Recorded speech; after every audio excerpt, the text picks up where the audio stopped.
Un plan d'urgence est prévu en mars pour les agriculteurs en tentative de réponse à leur mouvement. Alors, le Mercosur? Non. La régulation des normes européennes qui arrivent en tsunami? Non.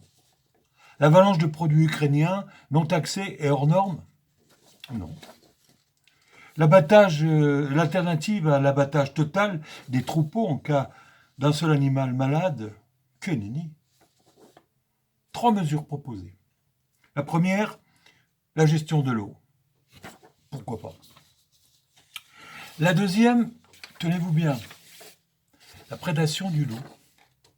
La prédation du loup. Vous avez bien entendu. Pour les technos des officines de Paris et de Bruxelles, c'est le problème numéro 2. Numéro 2. Les agriculteurs qui sont montés en cohorte de tracteurs à Paris. Ouais, la prédation du loup. Un hasard, une erreur, direz-vous? Non. Je vais vous raconter une histoire. Figurez-vous qu'un des poneys d'Ursula a été tué par un loup dans sa propriété du sud de l'Allemagne en 2022. Depuis, elle voue aux prédateurs une haine absolue. Dans un premier temps, s'en est suivi sur ses ordres un massacre de loups en Allemagne. À présent, Ursula tente de supprimer toutes les clauses de protection de cette espèce, par tous les moyens que lui donne la commission qu'elle préside. C'est son fantasme, sa guerre, l'une de ses guerres. Elle est comme ça, Ursula. Vous ne le saviez pas? Mais vous n'avez pas tout vu, les amis. Pour ce qui concerne le loup, un point rapide. L'Italie, 3 fois plus de loups. L'Espagne, 2 fois plus que la France. Autant, voire plus de bergeries. Les deux pays ont abandonné la politique d'élimination du loup. Ça se passe très bien.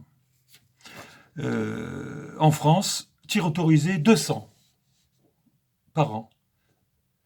Cette loi propose 10% de plus. Voilà, 22 loups. Ils ont gagné 22 loups pour leur montée à Paris, la FNSEA. C'est bien. Triste exception française, là encore. Mais les loups ici travaillent peut-être pour ou avec les narcos. Va savoir. Et puis, je vais le faire à l'ancienne. S'il vous plaît. Abonnez-vous. Je vous l'ai fait à l'envers.